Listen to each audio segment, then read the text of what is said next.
So good afternoon. My name is Markus Stripf. I'm the CEO and co-founder of Spoon Guru.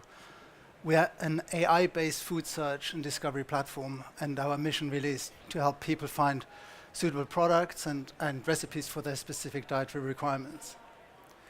So today's talk is about search innovation, and we're going to give you an example where we think the innovation path is taking us and what the future may look like.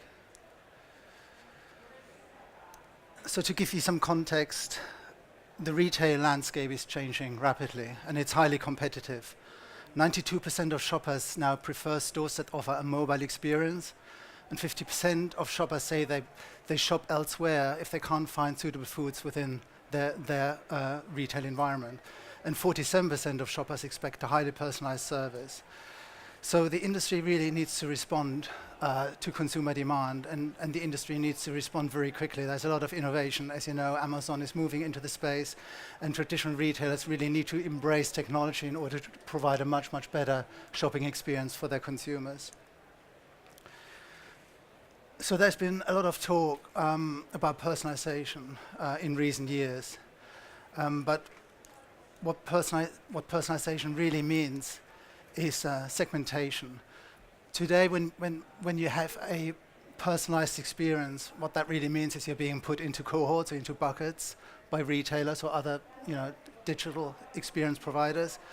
That is not really true personalization. I think we are now ripe for personalization. I'll show you a couple of examples of what this means in future. So here's an example of what people think personalization is in a typical scenario. So you can personalize your birthday cake to some extent. And if you look at the top right, this is a personalized experience apparently when you're being put in a cohort of people that have bought the same product as you've bought before. To us, that is not really personalization.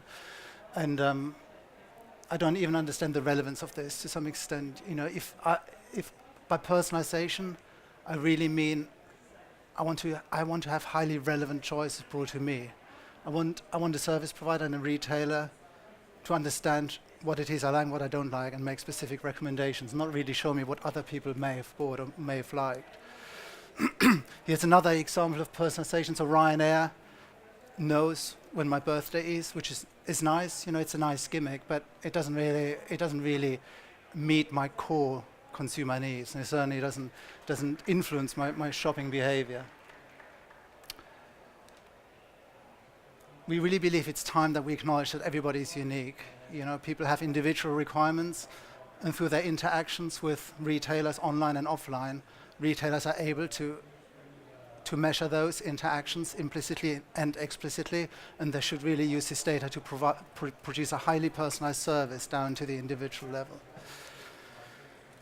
So we believe AI is ripe and ready to transform the entire retail industry.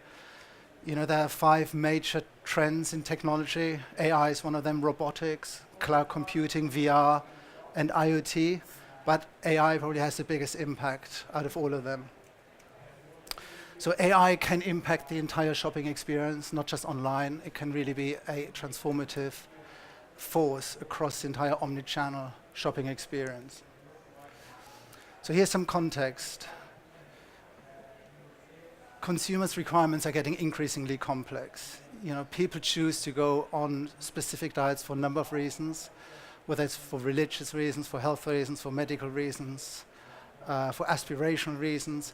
As soon as you decide to restrict your dietary intake, you run into immediate problems. You start to struggle to find suitable foods for your needs. And that is something we are solving within the industry.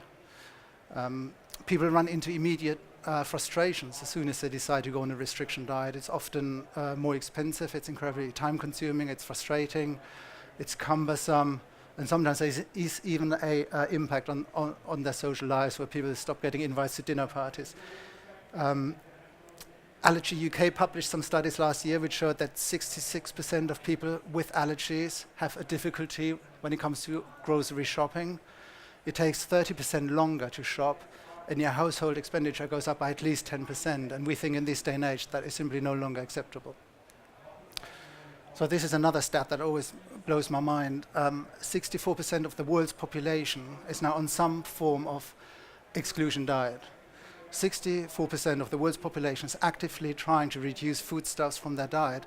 Yet again, as soon as you decide to go on a dietary regime, you run into problems. And one size fits all is no longer good enough. This has to be addressed. This is a huge segment of the population which requires a highly personalized experience. So, and yet, as soon as you do decide to go on a diet, you start to struggle. You start to struggle to find products online. You start to struggle to find products in stores. It's an incredibly underwhelming experience. So here's an example.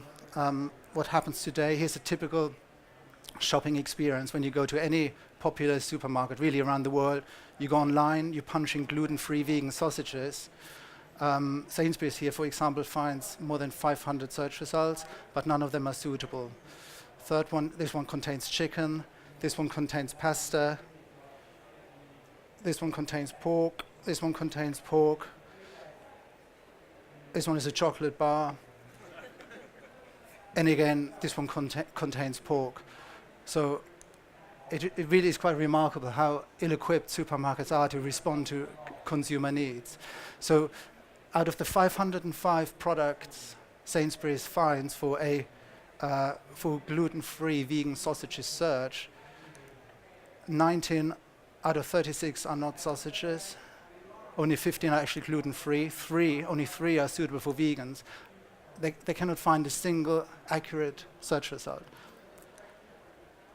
And the irony is, the products exist. The market is buoyant. The grocer published some studies last year that showed that the free-from market alone in the UK is 800 million. It grew by 40% year on year. And 40% of households now buy either gluten-free or dairy-free. So it's quite mind-boggling, that there is enormous consumer demand, clearly, from people looking for specific products for their unique dietary needs. And there's an incredibly rich market out there of suitable products. What seems to be missing is the bit in between. People simply can't find what they're looking for, and retailers can't respond to that consumer demand. So when we started out, we conducted a scan across the landscape last year to see how supermarkets in general respond against very simple search terms. So when you go to Asda.com and you punch in gluten-free, Asda finds 1,400 products, Ocado finds 2,459, and Sainsbury's finds 404. We've analyzed more than 150,000 products that are readily available in the UK market, and we know that almost 90,000 products are gluten-free. So it's not for lack of products, it's simply the fact that people can't find them, which is the biggest problem retailers are facing right now. So we've extended this analysis to cover other common search terms. And as you can see, every single retailer across the board underperforms and struggles to respond to consumer demand. And these are simple search terms. What happens if you've got a household where the dad is on a kosher diet, the mother has just turned vegan, and the daughter's got a nut allergy? Then you're really screwed. So this is what needs to be addressed by the modern retailer. You need to be able to respond to highly individualized dietary requirements.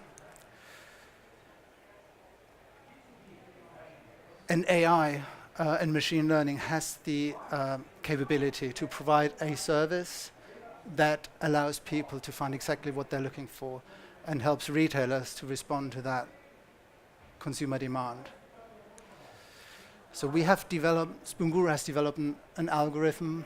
We crunch more than 14 billion data points every night. And we've just done an analysis that shows that our algorithm is more accurate now than a qualified health professional. In fact, our algorithm equals the output of 10,000 qualified health professionals. We operate a human-in-the-loop principle, which means the machine and the health professionals and our team of nutritionists can work together in perfect harmony.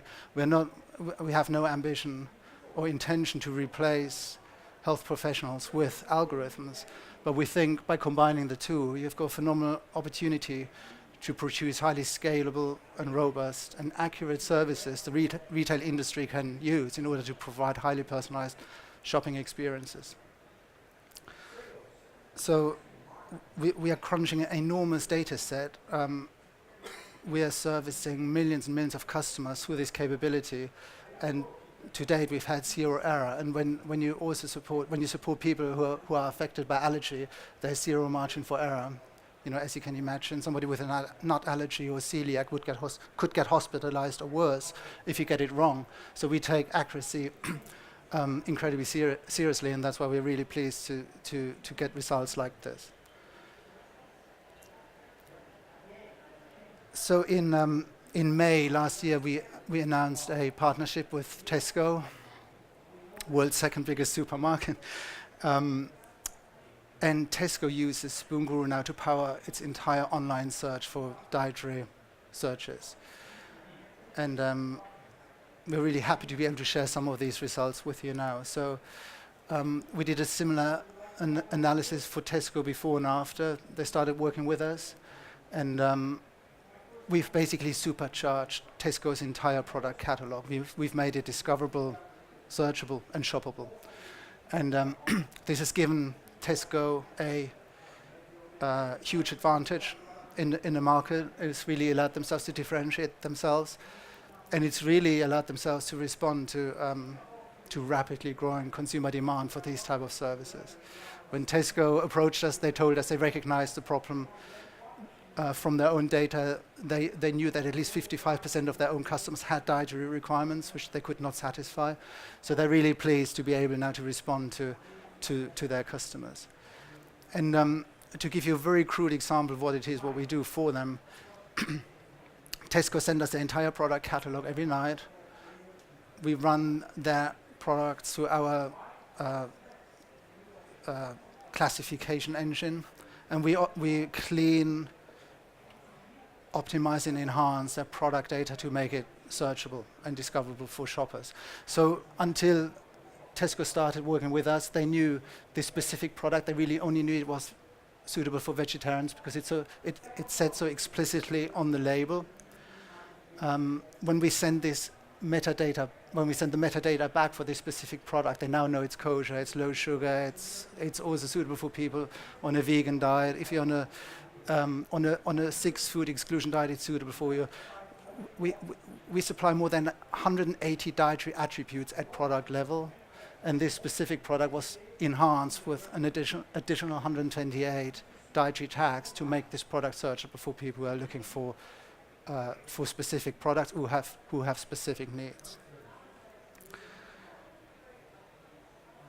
So the results really speak for themselves. Since Tesco launched with this capability online,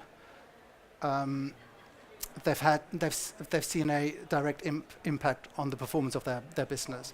So search volume is up for the dietary group. For anybody who searches for low sugar sausages or dairy-free ice cream, search volume is up. The basket conversion is up by a significant margin. The basket size is up, and then customer loyalty, very importantly, is up too. So they're incredibly pleased with the results, and they've got very ambitious plans now to evolve this capability and leverage it across multiple channels to provide the best possible customer experience to their shoppers. So here's a quote from Tesco's. It speaks for itself, but they're really pleased, obviously, with this capability. Also, the grocer published a independent analysis last week, which showed that Tesco is now the #1 supermarket when it comes to finding low sugar fizzy drinks, and that is because the dietary filters give them the capability to respond to that search term. So if people go in and search for low sugar drinks, search results come up, and they find more than anybody else, including Amazon, which is remarkable. So needless to say, so consumers absolutely love tailored and personalized services because it makes it relevant to them. Here's a quote. We see this all the time. People who are affected, especially allergy sufferers, really struggle to find suitable products. And they're really pleased. They're really pleased. And not only does this give Tesco a huge retention advantage, it also gives them a huge acquisition advantage, because what we've seen after Veganuary, which just ran where people were encouraged to embrace the vegan diet for 1 month. There was a huge amount of new vegans were being sent over to Tesco across social media by fellow vegans because they realized Tesco is doing a phenomenal job at helping customers find vegan choices. I've got a very short video, if I can play this. It is some talking heads talking about their shopping experience with Tesco just after Tesco launched with their new dietary filters. I found the app pretty straightforward to use, but with the addition of the option to kind of filter for vegan foods, it just makes things so much quicker. There's no need to scroll past loads of products that are just irrelevant to me that I'm never going to buy, and also I know that I don't need to scan the ingredients lists for kind of red flags. If it's on the vegan filter, then I trust that I'm going to be happy to eat it. I don't need to Google e-numbers and find out if they're vegan, so yeah, that's really helpful. The app's helped me a lot with my dairy intolerance, with the milk, the butter, anything that has dairy in it, like my favourite food, cookies, the chocolate chips, make sure they have no dairy in it. You know, looking online on the app, it's so much easier. It's quick, easy, you can find vegetarian, pescatarian, dairy-free, sugar-free, anything, and it's something I'll always rely on, something I'll use every day. I recently used the vegan filter on the Tesco app, and it was brilliant. It was really, really good, and it just, as I said, opened my eyes to all more things that I could buy at Tesco's that were either accidentally vegan or vegan products that have been brought out. And it has encouraged me to actually shop more at Tesco's now because of that vegan filter. I'm quite excited to actually browse through it, sadly enough, to see what there is. So yes, it was great.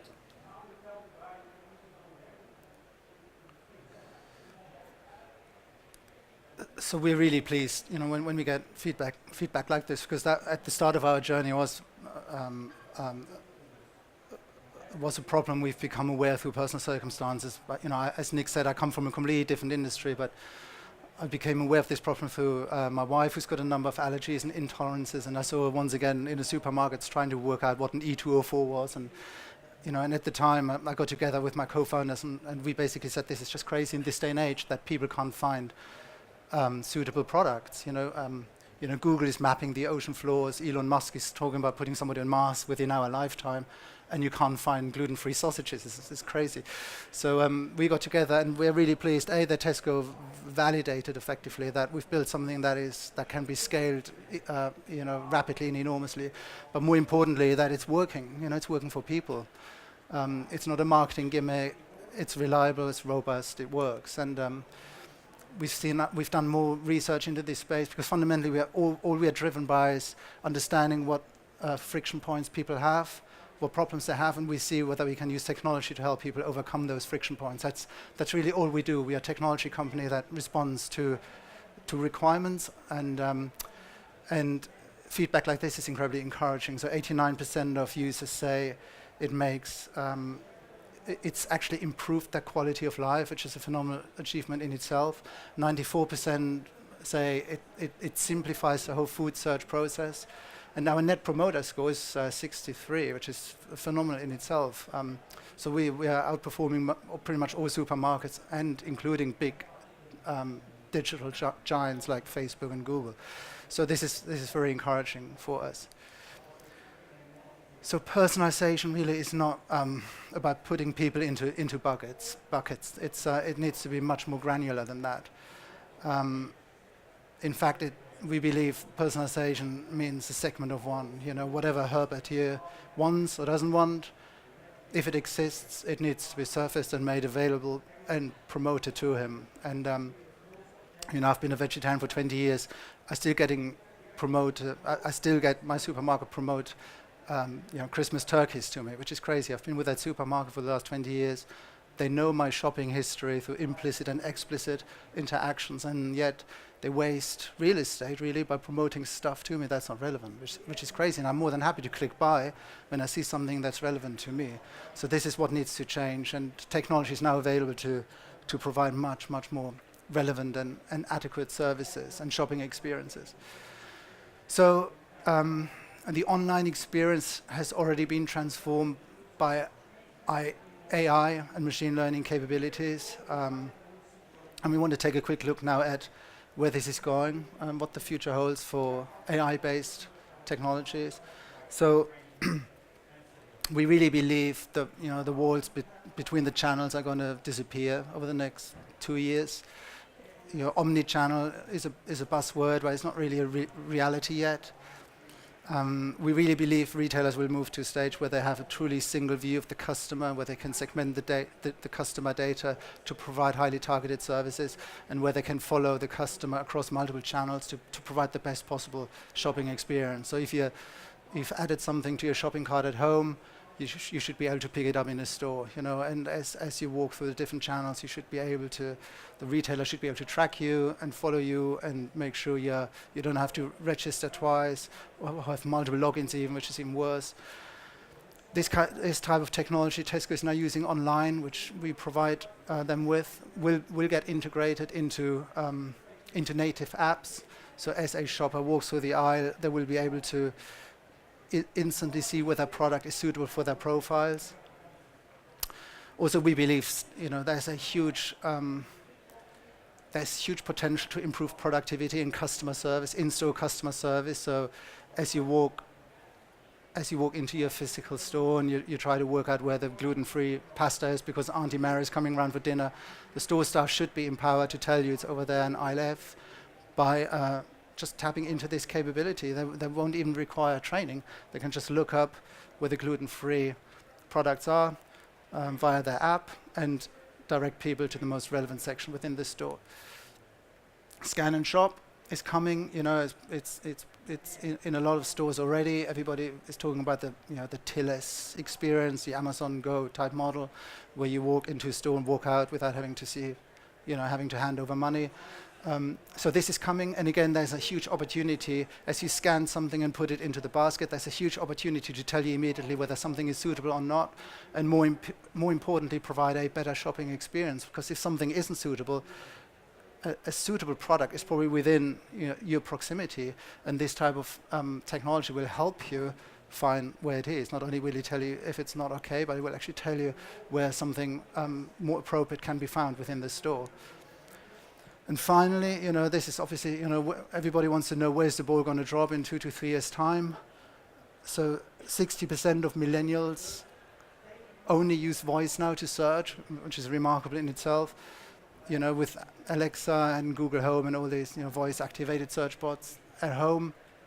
Typical use case is, I'm planning a dinner party tonight, invited 5 people, 4 have shown up. Again, with specific requirements, what on earth can I cook? What kind of recipes have you got? And can you send the ingredients to my doorstep within 1 hour so that I can cook them? All of this stuff is becoming a reality now, and we are helping service providers and retailers to support these type of use cases.